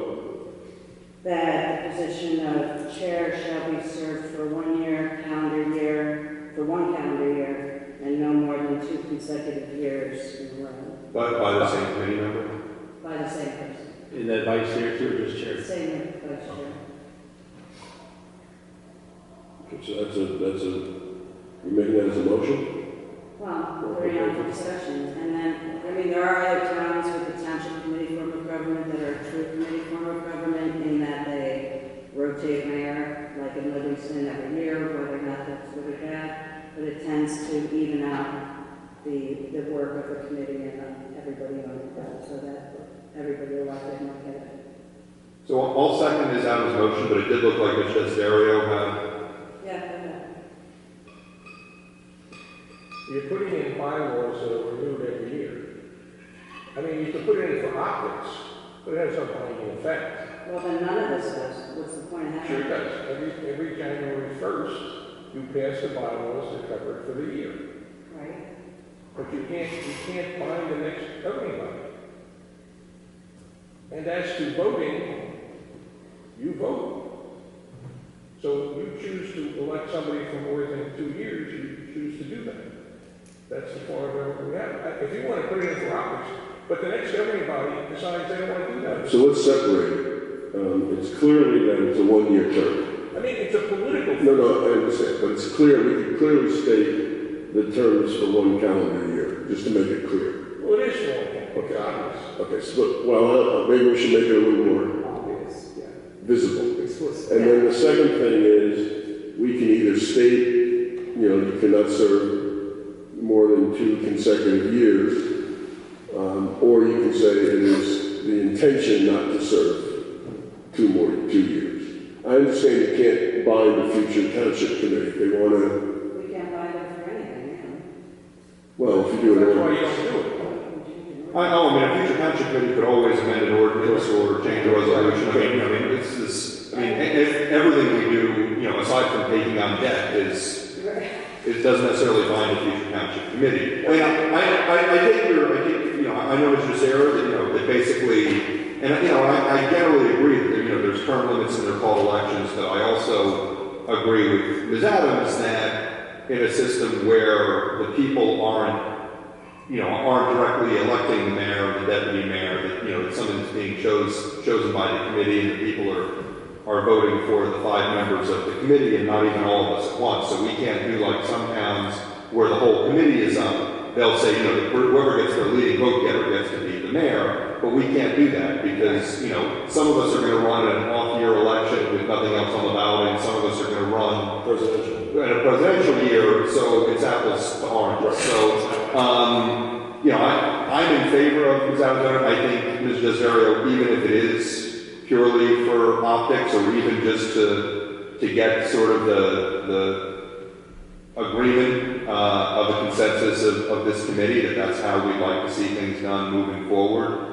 I don't, but short of amending the Constitution, the Charter of Maplewood, I don't think we can change our form of government. But I think this is a way of sort of indicating that going forward, we would like this to be the understanding. And if a future committee wants to disregard that, they can do that, but at least they will be choosing to actively go against something that was in the prior bylaws. Well, and I understand that, and that's fine, but that's what we put in. But there has to be a clear understanding. It's not it's the political process that chooses the mayor, not the electorate. You do this in caucus, you're going to break out tonight, and you're going to tell us who's going to be the mayor next year. Okay? Or if you don't do it tonight, you're going to do it at some point between January 1st. It has nothing to do with these bylaws. Oh no, and no one knows what you're saying better than the 5 people sitting up here. Right. But I think a lot of people out in the community don't know that. And I think what Ms. Adams is saying is this would be a step towards better government within our form of government and to being more transparent with the public. This is how we choose our chair and vice chair, our mayor and deputy mayor. I'm in favor of it. I mean, I could see 3 years. I could see 2 years. I think 4 to me just feels too long. 1 feels too short. I know there's other towns that sort of rotate the chair every year. I grew up in a town that did that. It was very cool because my dad got to be mayor when otherwise he probably wouldn't have. But like that, I think letting someone get in and sort of get to, because I felt with 1 year where I was in other towns, just when someone started to get the hang of it, they rotate out. Right. And a lot of those towns have changed to 2 years. Like Union used to be 1 year, and they changed that to 2 years. I would support 2. I would support 3. You said 3, right? And I said 3? I said 2. She said 2. I seconded it. I'm saying I would support 2 or I would support 3. I wouldn't support limiting it to 1. And if we're going to go 4 or longer on sort of that's too far. That's just my comment in terms of what I would go. But I did second Ms. Adams' motion and we'll go yes. Yeah, I took some time to think about this, and I would be in favor of 3.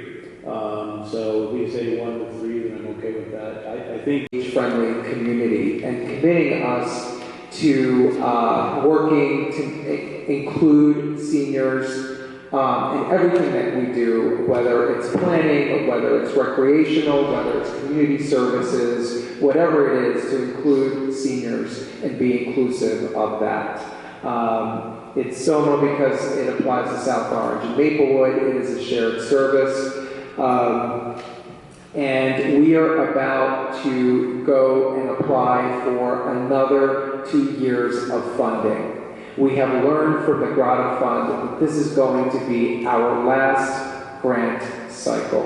So after 2021, we will not get funding for this initiative going forward. And we can pretend that that's not going to happen until 2021 and not deal with it today. However, the application that we have to fill for the next cycle, which is due on December 1st, requires us, as part of our application process, to talk about how we will carry this forward without money coming from Grata.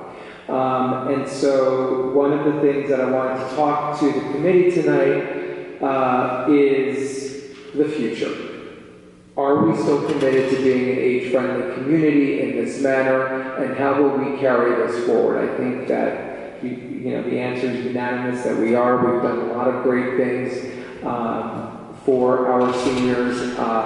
We've been recognized by AARP as one of the leading age-friendly communities in the nation, not just in the state of New Jersey. And so I do think we want to carry this forward. However, the way that the Soma Two Towns for All Ages initiative is structured right now cannot carry forward. The way it's structured right now is that we have one person who manages this initiative, one person who runs it. That person is called our senior Soma Two Towns for All Ages coordinator. That person is paid by the funds that we receive from the Grotto Fund every biannual cycle. So again, knowing that this is going to be the last of the money that we receive, how do we move forward? And we have to indicate that in our application. One of the things that came up when we were considering how to put this together in the very beginning was whether or not the Soma Two Towns for All Ages initiative should be structured as a nonprofit. Think, for instance, for an example, of the Community Coalition on Race. It is supported, it's an advocacy nonprofit organization that is supported by each town, right? South Orange pays into it, Maplewood pays into it, and they do their own private fundraising. At the time that Soma Two Towns for All Ages was put together, the management committee, which oversees the initiative and manages our coordinator, decided that that was not the way to go forward. But I think that the conversation needs to be had again. I think we need to evolve and consider that as a possible structure going forward.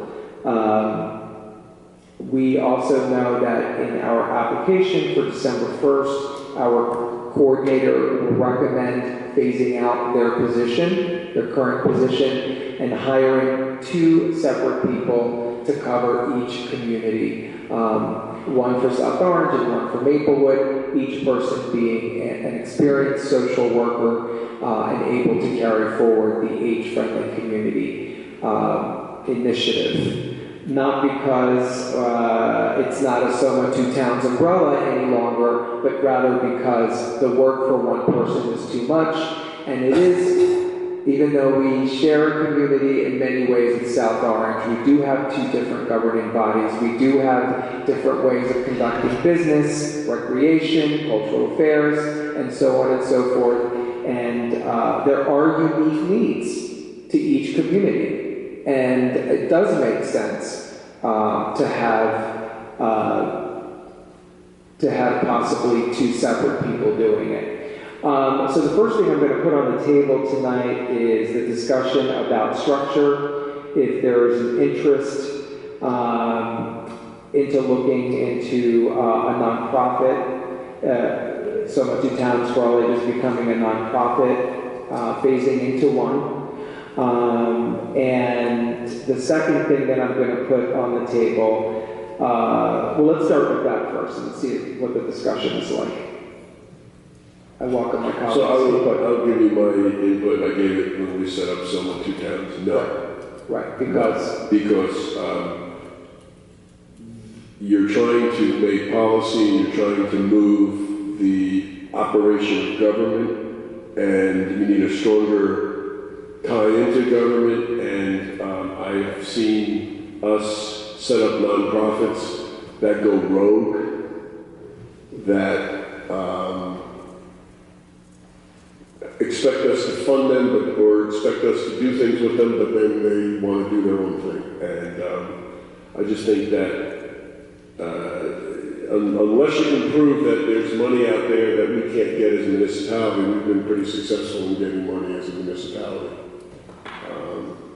So I don't see the need for a nonprofit. I can't prove that we can't get money from another organization, say the Ford Foundation, as opposed to the Grotto Fund, which is no longer going to be funding this initiative. But, so I can't prove that, obviously. But I do think that, I mean,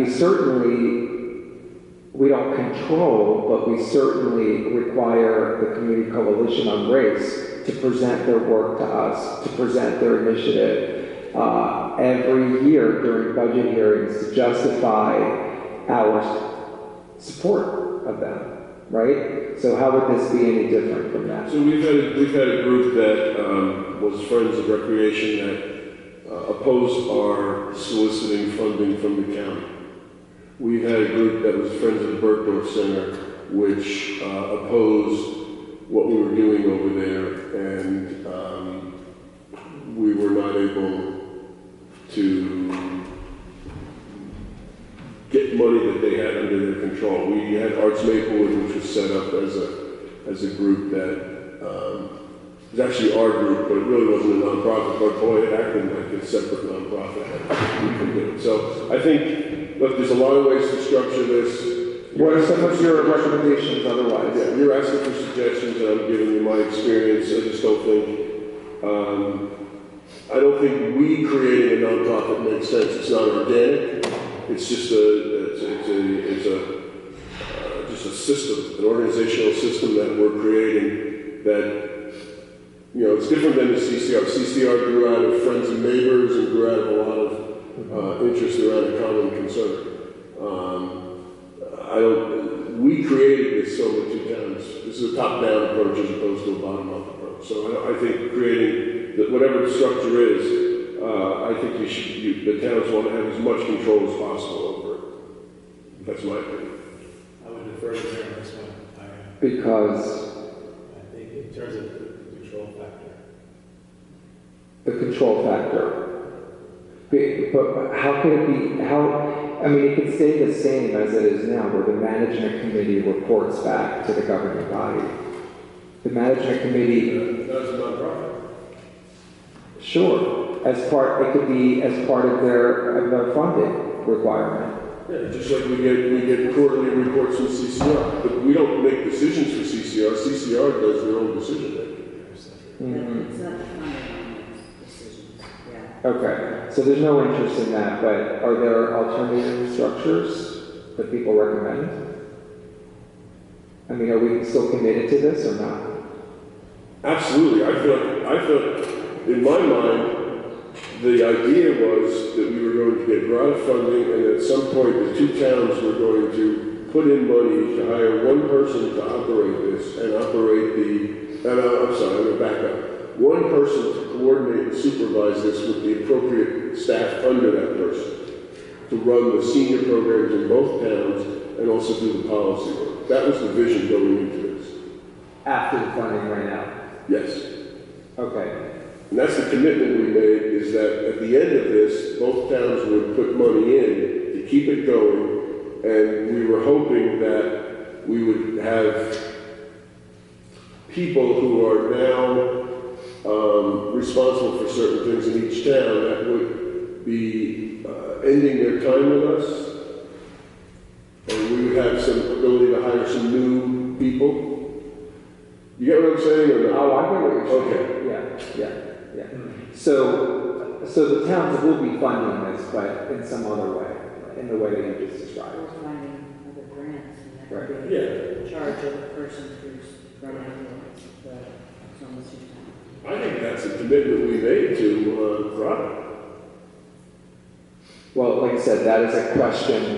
They're asking us how we are committing going forward after funding runs out. Are you referring to the management committee? Or who? Grant. Oh, the grant, correct, right. And the commitment of our goal is that we would continue this as a shared service. Correct. And whether it's the management structure that makes this, part of the reason we did the management structure is because of the way we both, it was so new to us, we both wanted input on it. Yeah. But it could be done as a shared service where one town runs it and the other town gets the benefit, sort of like the court. It could be done the similar way we're doing now, where you have 3 people from each town or 4 people from each town be on a management committee. So I think there's a lot of different structures, and I think we should be committed to putting money in with South Orange to continue the work. I think it's doing some great work. Okay. I will report back to the management committee accordingly, because this was a question that we had. How we go forward, what it looks like. And it's a question that grants, as I said. The other thing I'm putting on the table is the New Jersey legislature push forth a bill that pertains to age friendliness. And, well, it's moving through the legislature, and some people are happy about it because it's a good thing. The legislature is actually trying to codify what that looks like. What does age friendliness mean? Except that the bill doesn't have any details, at least not in its current form. And so we've heard that the governor and legislatures are lobbying municipalities who are already in the business of doing some age friendliness, like Soma, to help them forward by adopting resolutions that explicitly commit us to being age friendly. And I don't have a resolution to present to you this evening, but I will go forward and present one to you. And the idea would be that we commit to age friendliness, and that all of our decisions that we make, whether it's planning board, master plan coming up in a couple years, etc., will include that aspect. Mr. Davis, will you come back after you talk to the management group about solar for 2000 and tell us what they said so we can kind of continue discussion? That is what they said. Okay. So I'm reporting back from the management committee. So now that we've given them feedback, we have that next conversation. Yeah, so On the resolution, I would be in favor of the resolution. So you need favor resolution? I mean, that's the question. Yes. Yeah. Yes, that's it.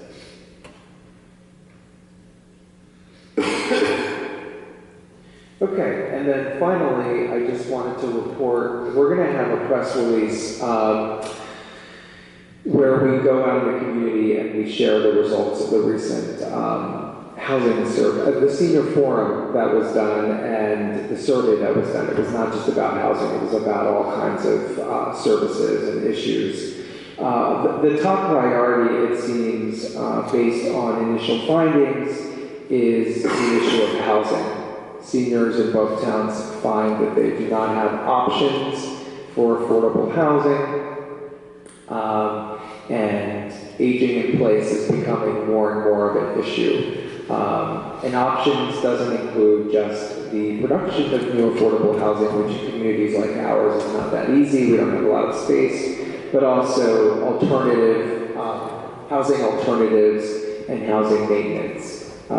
Promoting our loan that we have to help people along, and the alternatives that we are already pursuing through code with ADUs and home sharing and co-housing possibly, and this, that, and the other. So that is coming, and we're going to do a press release about all those initiatives soon. That's it. Great, thank you. Ms. Adams, greenhouse user fee? So every last couple of years, DPW has put in open space trust fund request for $35,000 for roof replacement in the greenhouse. So at open space, we talked with, the committee talked about the user fees that are part of this. That basically they run out, much like the community gardens, you pay a fee for the season and you can use the greenhouse and your allotted space. The community garden, I know because I have a plot, it's like $65 for the season. Plus you have to put in like some work hours to clean up in the beginning of the season to get the beds ready and at the end of the season. So there's buy-in both financially and with labor. The greenhouse fees are only $30 and haven't moved. Mr. Kloje was also recommending that if we did do some open space funding for this, that we could offset it by increasing the user fees for the spaces that we lease out every year. I think $30 is a little low, and obviously it's not. It's supposed to be, the garden club, it's supposed to be like self-funding, sort of like a pool. And clearly $30 isn't cutting it. So this is, $30 to $35,000 to replace this roof, and it's arguable whether or not that falls under open space money which sometimes becomes a catch-all for being able to get something. So the committee often talks about, is this really open space? Is this really benefiting the community as a whole? Or is it just benefiting the people who have their pots inside? How many plots are there total? Ah, which I need an answer. Do you know? But, so I just want, I mean, this would be an ordinance change. I'm sure Mr. Kaloji could sue. I'm not sure we have an ordinance. Yeah, I don't think I so. don't think it's a fee, but I don't think we have an Honestly, ordinance. don't know. It's not set by ordinance? It's more likely by resolution. Yeah, a lot of our fees are set by resolution. Okay. So I think we need some information, but I would like to, I think it's a good idea. I don't know double, but I think it's a good idea to raise it. Do we know, well, we need to know how many people use it. We should reach out to the garden club and let them know we're thinking about this. And that there's also the possibility of just doing a capital assessment, like a one-year capital assessment, in addition to a fee increase to cover the roof. Is there even a waiting list for these plots? There usually has been, but I think it's no longer. But there used to be, you used to have to be here, whatever the time was, you had to be here to get a garden, the greenhouse spot. right. With your money, $50, $30. I don't think it's gone up. Yeah, probably a very long time. So let's get that, I think that's reasonable to do. I agree. It's too late because the season's already, but certainly to go into effect next year. Right, but we need to do this for next year, so that we can address this.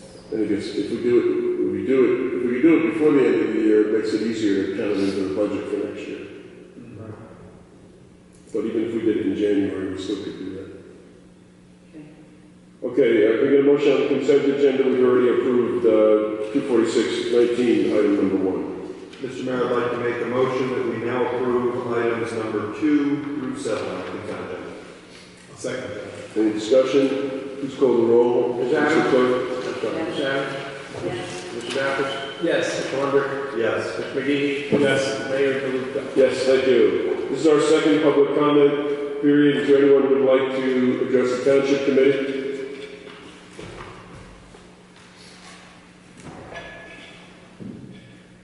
Hi again, Lauren Kochman, 492 Summit Avenue, and I'm asking for follow-up and guidance on where to go next and what to do next. Our street, I don't know how familiar you are with it.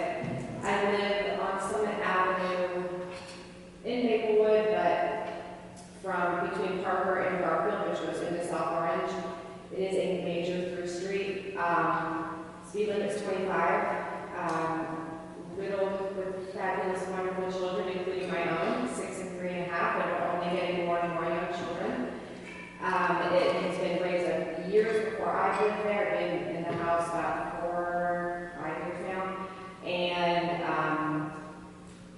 part of the problem is just not knowing what to do. I know the latest update is that our street has submitted through Kirk Kiley a petition for having something. There has been 2 accidents back to back over the summer at the intersection of Baldwin and Summit because of speeding and confusing stop signs. So the engineer has been contacted. So I believe the last form of communication, we've also had one of the traffic officers, this person is Sean, I believe, I don't know his last name. He came to do undercover ticketing, pulled over several people ticketed, one at 38 miles per hour and like increasing where he stopped her or him. And then recently there was a digital speed speedometer, I'm not sure what you call it, posted.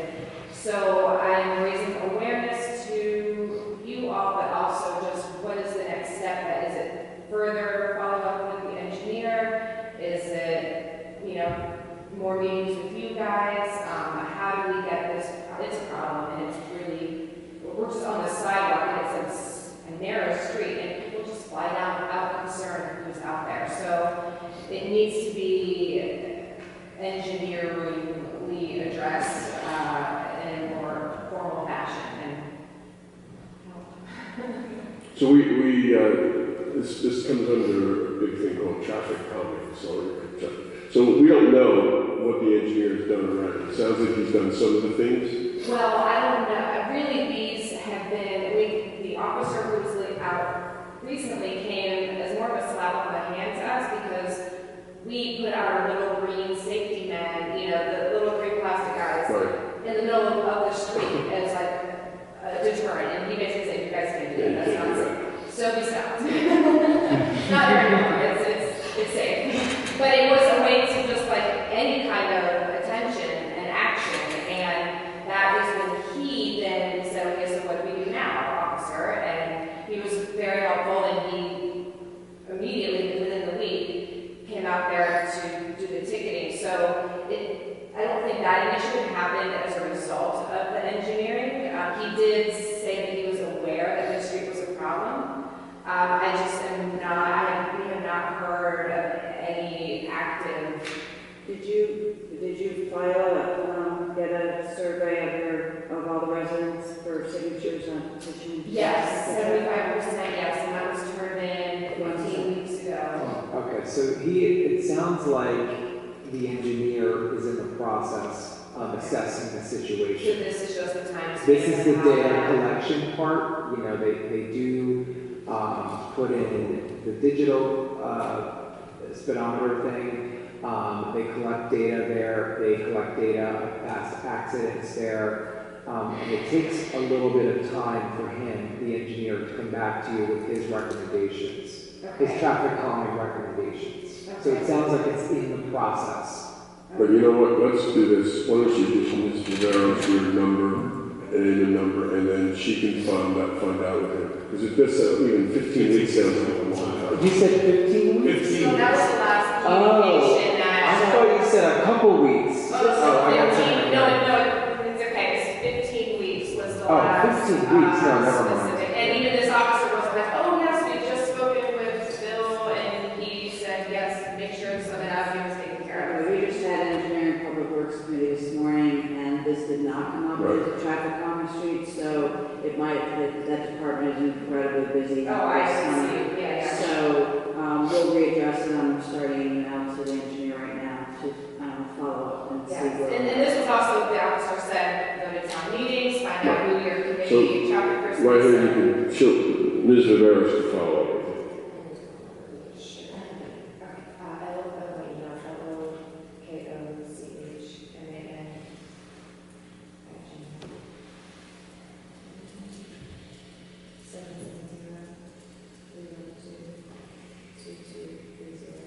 You just gave your number to everybody. Luckily, did you get a good? Sorry. Did you get it? Okay. Thank you for your. Is there anyone else who want to address the township committee? Okay, seeing no one, will close the second public comment period. Reports from departments, we did receive the tax collector monthly report. Ms. Navarro's administrative reports. I do not have any reports, ma'am. Mr. Desiderio, in either of your roles?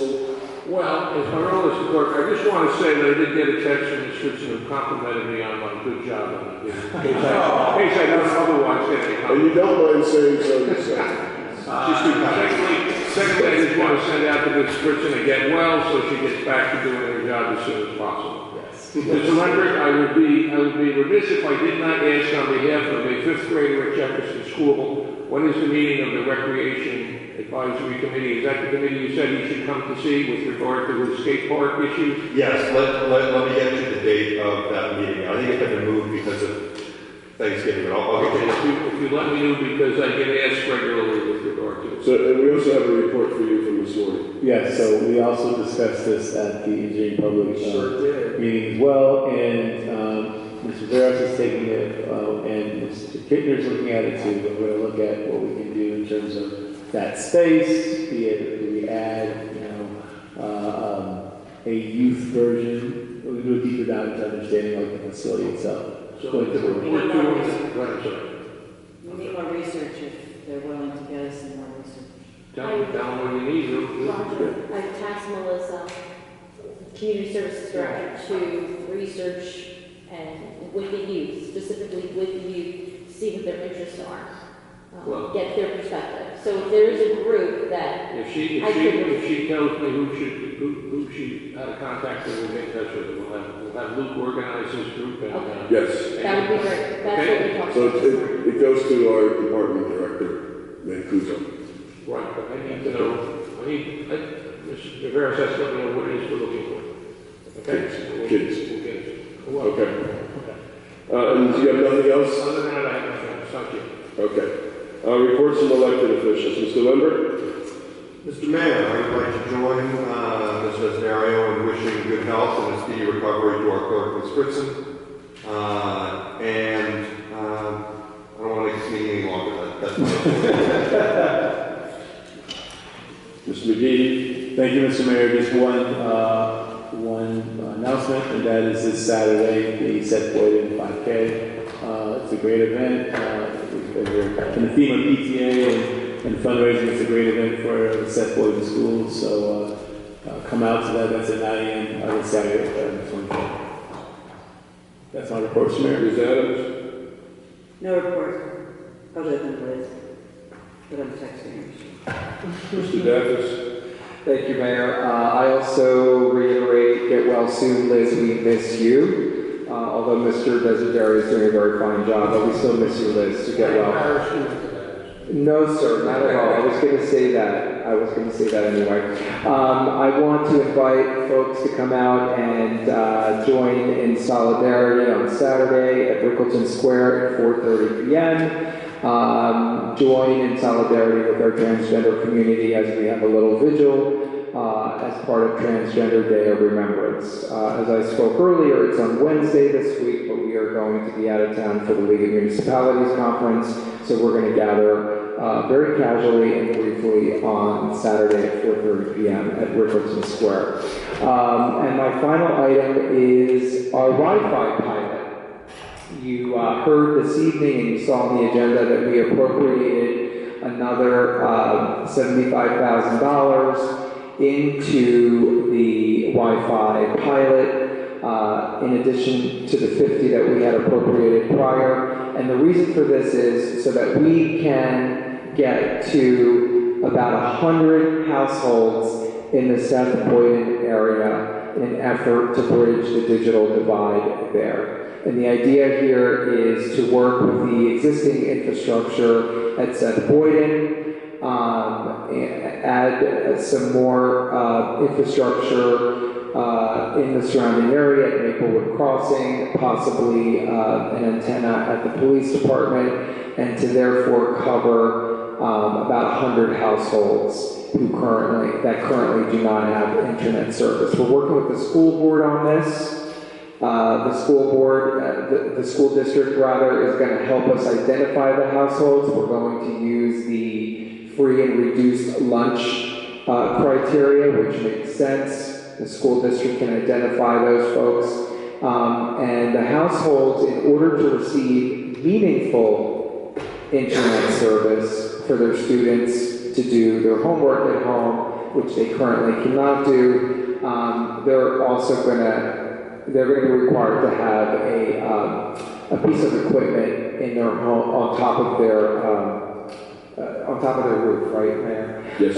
Yes. So we're going to work all that out. It is moving forward. We were hoping to be farther along, but this turned out to be very, very complicated. But we are moving along, and we're very excited about that. And we will be announcing another update shortly.